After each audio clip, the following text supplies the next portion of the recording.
Geeks Assemble! What's up, Capes Crew? We are here for a special GWW Capes Crew podcast. I'm your host, the Comics Kid, and I'm here today with the creator of Superhuman Resources, a hilarious comic, Ken Marcus. How's it going, Ken? Good. Thanks so much for having me. I appreciate it.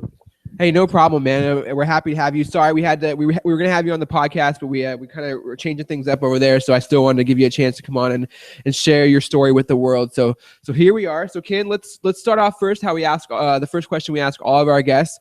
We want to know your origin story. What's your superhero comic book origin? Where did it all start for you? Well, I kind of had this idea pop in my head about 6-7 years ago, and it just kind of made me laugh, the idea of working alongside superheroes in like an office setting, and the name kind of popped in my head, Superhuman Resources. So the name's kind of the pitch. It's the HR department of a superhero team, and I just, I kind of didn't really want to write a comic that I'd seen 100 times. I'd never really seen anything like this, sort of like a workplace comedy, sort of like being basically what it's like to be a real person working with all these freaks. So I never really seen that. So I kind of felt like I had to do it. And so we had a volume 1 that was published about 6 years ago through Ape Entertainment. And it took me forever, but we're out with our volume 2, which is out this month, the first issue.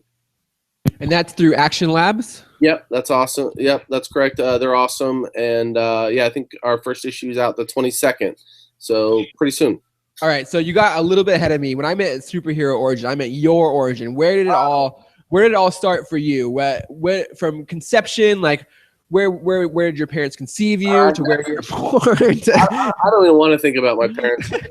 But I actually grew up in Virginia, Northern Virginia, outside DC. I was a lifelong comic fan. I've been reading since I was like 9 or 10. Just been kind of reading comics, mostly Marvel, a little DC here and there. And just kind of hit me in my late 20s. I want to write a comic. So in my day job, I'm a writer. I write advertising. So I do a lot of commercials. So just needing an outlet, want to flex my writing in a different way. And like I said, I didn't really want to do a comic that I'd kind of already seen. I want to do something that I felt like I can do and that was different. So back in the day when you were first reading comics, what were the comics that you were really into? I was a big X-Men person. That was my thing. And I was a big Marvel. I mostly followed writers. I was mostly Marvel, but a lot of DC crept in. I like Teen Titans and Crisis and all that stuff. A lot of JLA.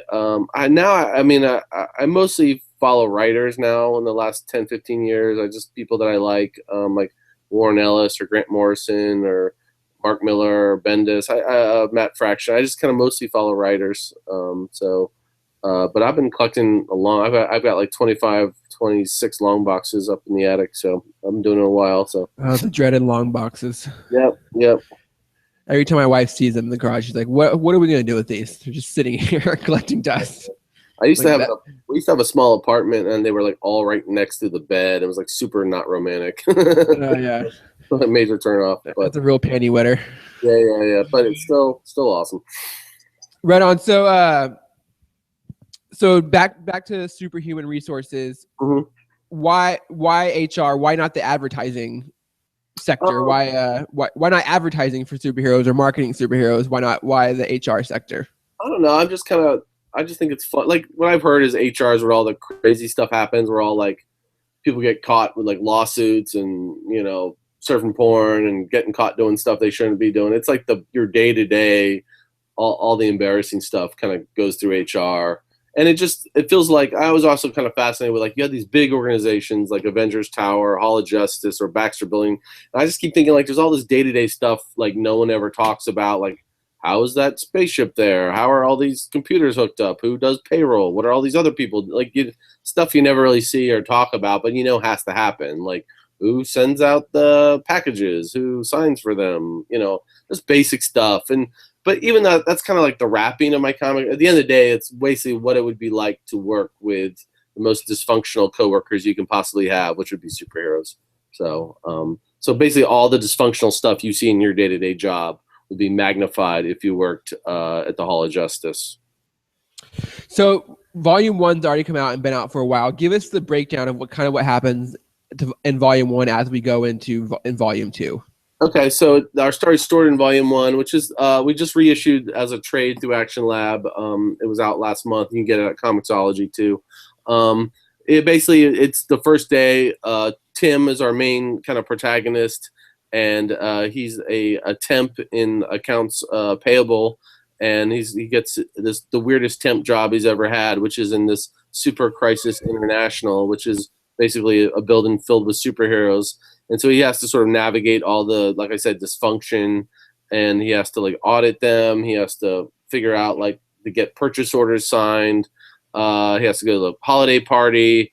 And by the end of the first volume, there's like this plot that basically the whole Super Crisis International is going to shut down. And Tim solves it through the exciting world of finance and accounting. So by the end of the volume 1, he becomes a full-fledged employee, and he works for this team of superheroes. And that takes us to volume 2, where he's just kind of in the middle of his job. He has his sea legs. He's pretty comfortable, and he opens up the first volume with just purchased a new spaceship, kind of like a Quinjet, for them, and just helps them in their day-to-day jobs. So how much can I talk about volume 2? Because I gotta tell you, I banged it all out last night. Awesome. And I really, really enjoyed it. Obviously, if I sat there and read 110 pages an hour. So, it's really a lot of fun. And it's, you're right. It's not like any other superhero book. So how much can we talk about volume 2? Because I don't want to spoil too much, but I do want to talk about it. Go for it. I mean, honestly, it's just whatever gets more people interested, I'm fine with. So this isn't Civil War II. I think it's okay. Okay, cool. Yeah. Okay. Awesome. So, so in volume 2, you do this great idea where you flip kind of the idea of what was the Tim's name again? Tim. I know. Tim, such a generic name. Tim the Temp. Okay. So you kind of flip Tim's role as he gets captured by the villainous team on this thing, and then he ends up becoming kind of their temp for a period, and kind of changes their dynamic as well. Was that always the plan, or was that kind of after issue 1 or volume 1? You were like, what do I do next? Kind of was that. It's like I like the idea of okay, if you worked with all these heroes, what would it look like if you had to clean up the books for a supervillain team, which is we call the Evil Alliance, and that kind of gets his foot in the door. But as you know, the story's not really about that. It just kind of gets him there. But what I like to say is Tim's basic superpowers being like a decent human being, and so how he applies that against the sort of backdrop of like a crazy intergalactic conqueror, what would that be like? So he basically works with, like, basically what it'd be like to have to do like Thanos or Darkseid's paperwork and payroll. Yeah, it's a great concept, and I love his dynamic between him, Tim, and the daughter of the villain, the Devastator, right? Yeah. So, I remembered that one. So yeah, it's a really cool thing, and it totally kind of is like this weird workplace environment that you kind of want to watch every second of, like an amazing train wreck. So yeah, it's a lot of fun. My favorite character was the kind of the duo of Fire Punch, right? Oh yeah, Fire Punch and it was a Renegade. Renegade. There you go. Yeah. I want to get like super 90s with like their costumes. Yeah, that's what I was gonna say. It's very the superheroes are very, very 90s.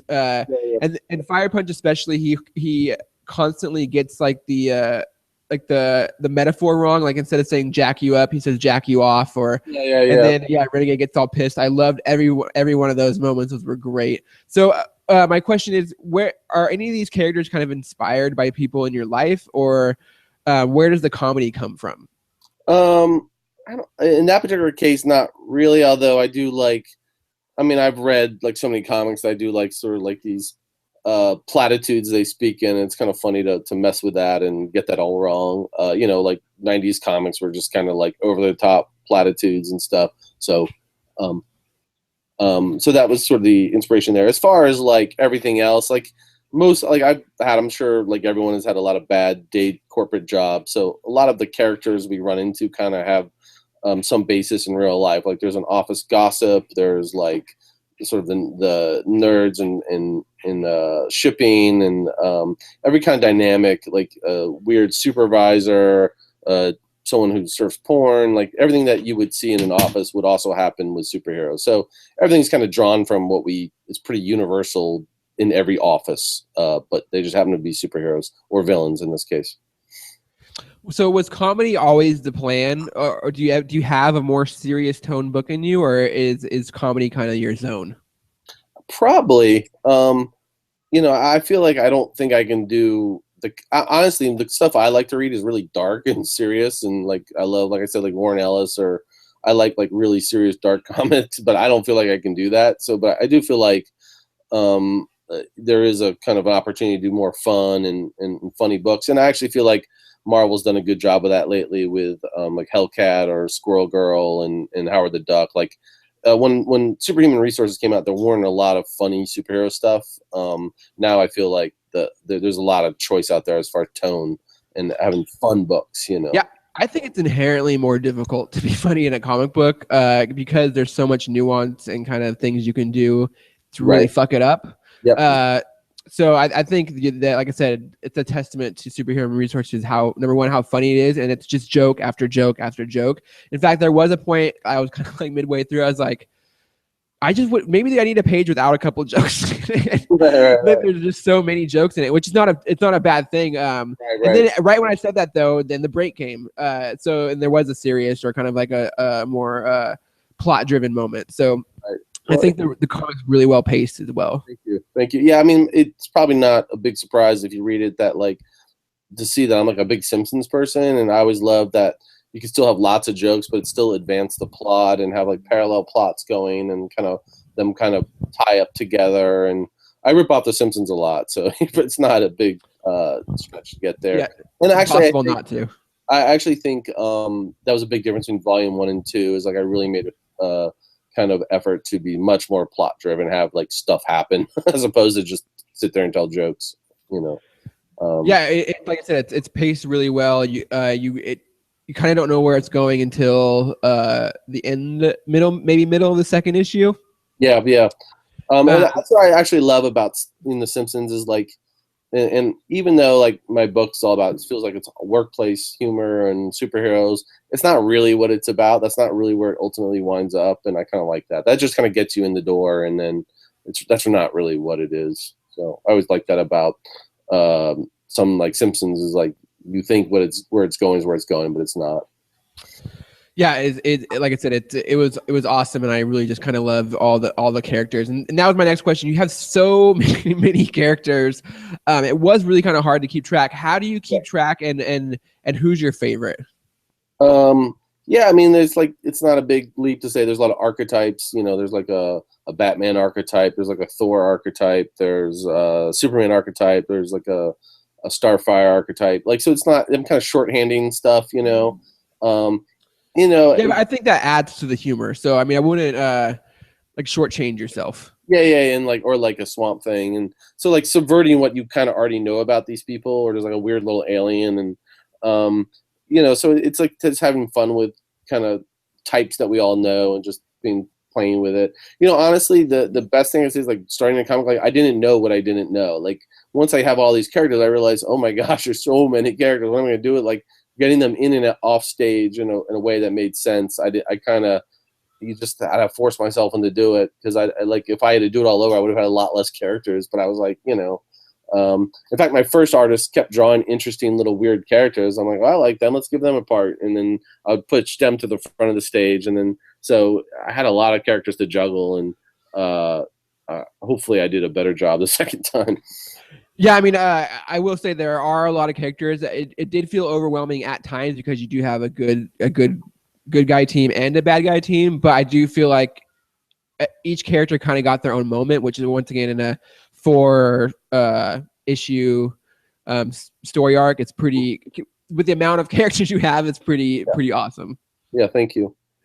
So one character in particular, he's kind of like a doofus among the crowd, but wants to become a superhero. You kind of tease him to become a villain maybe in a future issue. Is there a plan for volume 3 in that character? a character named Roger, and in the first volume, he is a homicidal maniac, and he wants to blow up Super Crisis International. And by the second one, he decides he's going to become a hero because he's got this. I think we called it the metaphysical mitten. It's kind of like an infinity gauntlet. So he's omnipowerful. So he tries his hand at being a superhero, and he's just kind of running in and out of scenes, causing trouble. He's just like this weird guy who used to work in finance, but now he's all powerful. And so what would happen? Yeah, so we set him up to. That's an example of having too many characters. I'm like, oh shit, I totally forgot about this guy. I got to bring him back. So at the end, you brought him back in a tremendous way. I don't even know what to do with him, but it actually is a fun nod to the Avengers and sets him up for later. So yeah, it was awesome. I was like, oh, this is fucking cool. It's really well done. I really appreciate that. Yeah, and he seems like a very interesting character, and I like the mitten as well. So I'm looking forward to that. If you get a chance, I don't know if you read the first volume, but he plays a pretty big role in that one too. So I haven't. That's why. I was a little confused. I haven't read the first volume. That's the only thing that like you kind of. It's not a huge leap to be like there's this crazy dude there. But I'll send you the first one. Yeah, I figured I'm a comic book reader, so I figured it out. Yeah. There's not, again, there's not super plot heavy that you need to worry about. You kind of get it. So what is the future for superhuman resources? What's the plans going forward? What's the deal with Action Labs? What are we doing next? I hope to do a volume 3. I'm kind of just knee deep in. Like I said, the first issue's out on the 22nd, so I'm just trying to get the word out there and hopefully get a good response. And luckily this is not a career for me, so I don't really need to make money. I just need to not lose so much money, So it's just trying to get out there, and it's really cool. I mean, honestly, the coolest thing in the world is to walk into a comic store and see your book on a rack, and so that's the only reason why I do it. So as long as I can kind of pay for itself, and then I'd be happy to keep going. So. Hopefully our numbers coming pretty good for this one, and our numbers were pretty good for volume 1 for an indie book. So hopefully this time around will be pretty good. And we got to resolicit. So yeah, our first volume we resolicited. You can still probably find it in comic stores or order on Amazon or Comixology. And so I was really happy to get that back out into print and online. So the volume 2 will be coming out in single issues. Yep. So it starts the 22nd. It's monthly, and then we'll collect it as a trade, probably by the end of the summer there. Awesome. So, Ken, I would be remiss to ask, since you are a comic book fan, what are you reading right now? I'm really, I was always a big Marvel guy, and I always still follow X-Men and a couple of characters, and I like Batman, and I always pick up Snyder and now Tom King stuff, and some of the Rebirth. But I would say, really, the last couple of years, I've been really moving towards creator-owned. Like I pick up a lot of Image stuff. I like anything like Jonathan Hickman does, anything, like I said, Warren Ellis does. I love Rick Remender. I love Deadly Class and Black Science. I like two of my favorites as well. Yeah, I love a lot of stuff Black Mask is doing. I thought that You Can Never Go Home was awesome. I'm a big sci-fi guy. Anything I like Descender, which was Image. I like Matt Fractions. I'm really excited to read more Casanova. I like Kelly Sue, Bitch Planet. Anything kind of sci-fi-ish and weird, I kind of go for.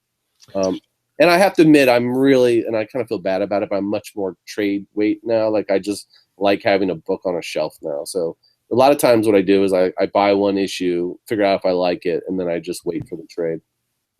Yeah, I can't do that, unfortunately. I wish I could. In fact, I said I had this conversation with my wife that she came home and they were just like two giant stacks of comic books on the counter. What are we doing here? I did that too, but I always found myself many years like basically buying the same thing twice, buying it in singles, liking it, and then buying it in a trade. I was like, this is kind of dumb. So I know also I like lending it out. Like if I like a book, I just lend it out. Lazarus, which is also great, to friends. Like I like having trades to just like hand around people at the office and stuff. An Image makes it just irresistible with their $10 trades. It's kind of hard not to just wait for the trade and get all this nice bound copy for $10. So yeah, absolutely. So right on. So what besides superhuman resources? Do you have any other comic books that you're looking to create? I had one idea kind of fishing around in my head about a cosplayer I thought would be kind of funny. basically it's about a cosplayer who gets mistaken for the real hero, and so it's a world where cosplay and real heroes exist, and so the person gets kidnapped as a cosplayer and gets mistaken for the real hero. Every cosplayer's dream. Yeah. But I'm kind of working on that now. But I would like to, it's taken me a long time to finish volume 2, so I'm kind of like hoping to get that out and start volume 3. So, I'm sure it's like you, just having kids and a hard job. It's I don't know how people do it, to be honest with you. Yeah, I don't either. I mean, we hang out with these other people that do websites or comic creators who so many of them are, it's just a hobby and they do it on the side. And it's like, oh man, I don't know, man. I don't know how much longer I can do it, let alone I don't know how you guys do it. It's crazy. Well, like, I follow people that have like 3-4 titles a month. I'm like, I don't even know how you do it. Well, yeah, we've talked like Colin Bunn, who seems to be writing 5 books at a time at any given time, or like Greg Rucka, who seems to be writing 3 or 4 books at a time. Yeah, and these guys are always doing crazy amount of stories, and it's nuts. Charles Soule is another one who seems to be just writing a ton. He's all over, or like Justin Jordan. I follow him, and he's always got something going. I don't know how they do it. Yeah, in fact, I mean, we did talk to Rick Remender a while back, and he said, I just had to take a break at some point because he was doing a ton of books at a time, and when he was with Marvel and stuff too. So I want to talk about him real quick because like I finished all his Deadly Class. I'm in the middle of Black Sun. I just feel like he is the best plotter in the business. Like he just like how his stories all wind up together. I think he's the best. I just adore him. Yeah, I'm really surprised that he hasn't made like the leap. And I guess he has because he did write Titan 8. Is it Titan AE? Right? Did it? No, I think he had something to do with Titan AE or one of those animated. I know he did a big X-Force run, which was pretty big. Uncanny. Yeah. And then, but as far as like into movies, it's only a matter of time, I bet. Yeah, like I said, I think he worked on Titan AE. I'm pretty sure he did. I think we brought it up when he was on the show. But yeah, he's my favorite writer right now, and I wish he was working more. Black Science and Deadly Class, and what was the other one that he was working on? Low. Low. I always tell everybody to go. Like those are always the first books. I'm like, just go pick. And the way I describe Black Science, and I think he kind of enjoyed it, was Sliders on Acid.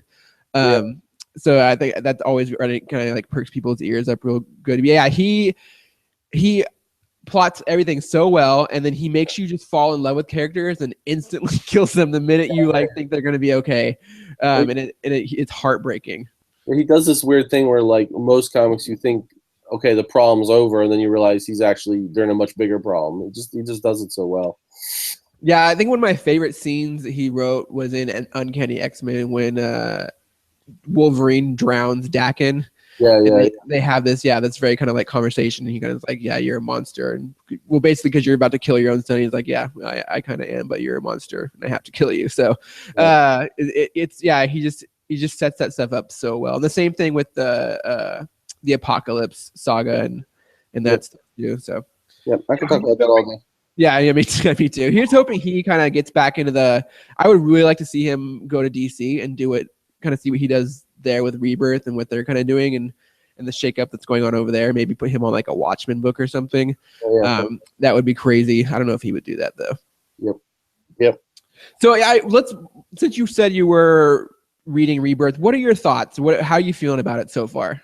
I like it. I mean, I have an ability that I don't really care too much about continuity, so stuff doesn't bother me, and I'm kind of just like, I like creators. The new Green Arrow is really good. I like kind of going back to his roots and going back with Black Canary and being all like lefty social justice dude. I like that. I really wish they would fucking do that with the show.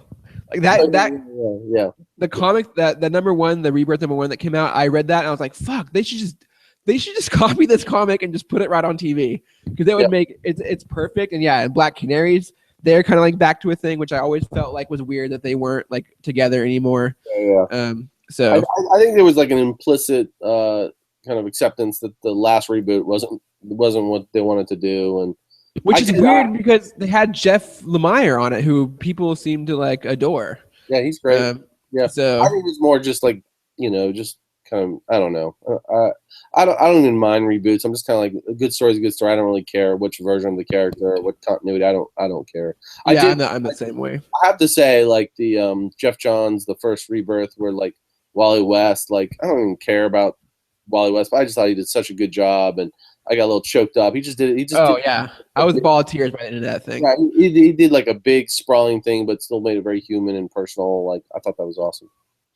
Yeah, like I said, I think that issue was just done so well that it kind of like propelled everyone and be like, oh shit, like this may actually be like really good. But then some of the Rebirth issues came out, and then you're like, oh wait, maybe not.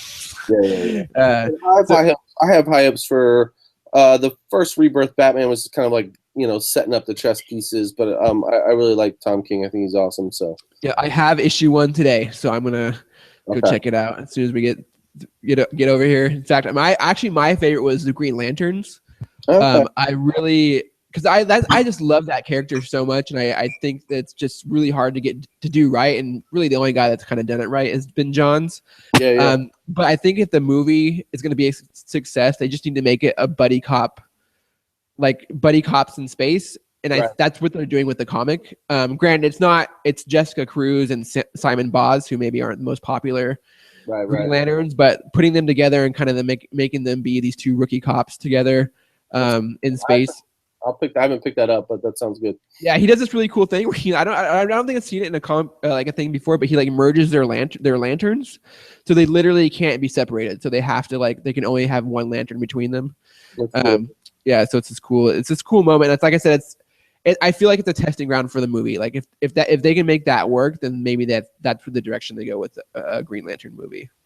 I just saw X-Men yesterday. Oh boy. Yeah, I'm like I said, I was a big X-Men person, so I was a little bummed, but I don't think it was as terrible as everyone's saying, but it's definitely not a good movie. I think the thing with superhero movies that I think we're going to start seeing now is they need to let other people direct them. Mm-hmm. I think that's the biggest thing with Justice League. Batman v Superman. I think they felt like they didn't trust anybody but Snyder, and then it blew up in their face. And I think the same thing's gonna. And I think. I mean, we'll see what happens with Justice League. I wonder actually how much Snyder has control of that movie now, but yeah.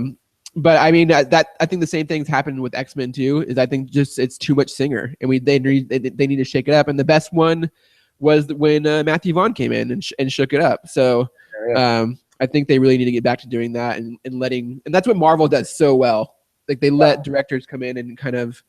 I don't know how they would know. Like, if you took the Russo brothers, I guess all they knew before was like they were like sitcom directors, and like how were they so amazing? I don't know. They just seem to they must just meet with everybody and just pick the right one. Because I don't know. I don't know how they do it. And even with the Russo brothers, like I guess the two Captain America movies they've done have this very like distinct tone and look. But how is that going to transfer over to a giant epic cosmic film? You know what I mean? They're going to have to really kind of change their style. I don't know how they looked at those directors and knew that they would be that good, is my thing. Like, I don't know how I don't know either. Well, I mean, I guess they always kind of went back to the Community episode, the paintball one. Have you seen that one? Oh, yeah, I didn't think about that. Yeah. They directed that episode, and that's like revered as the like best Community episode, and the action is amazing for a TV show. So I guess that's the kind of template they use. But I agree, like how do you go from directing like this small little community television show that really was struggled to directing probably two of the best superhero movies ever is amazing feat. So they have a huge task ahead of them though with Infinity War. That's going to be a tough one. Yeah, or even like Guardians of the Galaxy. Like, how was that so good? A dude that did not make big movies. They just, I don't know. So I brag about this all the time. I knew that shit was gonna be good from the day one because I've always been like I've been a Guardians of the Galaxy guy, and I was the guy reading that book when people were like, "Who the fuck are the Guardians of the Galaxy? Why?" Or like, "What is this crazy book?" Like, I love Dan Abnett and oh shit, Andy Lanning. Sorry, oh, that's a funny story too. I love those guys in the cosmic universe they created, and that's really what kept me into comics during that time was with the Guardians of the Galaxy and that stuff. So yeah, when that movie was announced, I was like, this is gonna be the biggest thing in the world because that fucking tree and that raccoon and it came to fruition, and no one believed me and everyone doubted me, but when it happened, everyone's like, fuck, like, that's crazy. So I'm really happy. At the same time, it's like what can they do next? I really wanted to see what they can do with Inhumans, because that's really that's my next favorite property that I would love to see. I think they pushed that one. I think I read they pushed it or something. Or, I don't know. They did, which kind of worries me that they'll maybe give it Shield or whatever, that TV show. Oh yeah. Anyway, well, any other questions for me or? I think that's good. I think we could. So why don't you tell our listeners where we can find you and Yep. where we can find the book? Main thing is just follow me on Twitter. It's at Ken Super HR. If you just search Superhuman Resources on Twitter, you'll find me. And that's probably the best way to like keep up on news and stuff. And then I'm also have a Facebook page. But Twitter is kind of where I'm at. And then I'll be at Heroes next week, and then Baltimore and New York Comic-Con. So that's Heroes Con in Charlotte. Okay. Right. So yeah, and Brad will be there. So I'll make sure Brad stops by and says hi. Cool. And also you can find the book in stores on the 22nd. Yep, that's Wednesday, 22nd. And the best thing if you want to see it is just like tell your store to like maybe be sure to order it, and they can always back order them. And that's the main thing about indie comics, especially where like I'm so stupid. We're like, it's the same month as like all the Rebirth and Civil War II. It's like so much shit out there. I'm like, oh, it's launch a comic now. So you really have to tell your comic book store. Most people are ordering it. You just need to order more. So to see it. So yeah, just tell your stores will be a huge help. And find Volume 1 on Comixology and any place you can buy comics like Amazon and such. Yeah, and it came out last month, so some stores should still have it. It was the reprint came out a couple weeks ago, so it should still be floating around. And yeah, Comixology it's like under $10. So yeah. Beautiful. Well, thank you so much, Ken. And like I said, anytime you want to come back or chat with us, you just let us know, and we'll do this again. Oh, awesome! And thanks for having me, and I appreciate it, and look forward to hearing this up on the interwebs. Yeah, I'll try to get up fast, but no promises. Yeah. All right, here we go. So you guys can find you can find all of our work at thegww.com. Make sure you're following us on Twitter at _GWW. Make sure you guys go out and buy Ken's books, Superhuman Resources, Volume 1 and 2. And you guys can find this podcast live, going live on iTunes, probably on Monday or Tuesday, or on SoundCloud as well. And once again, thank you so much, Ken. And everybody out there, keep it on the geek side. Thanks for having me.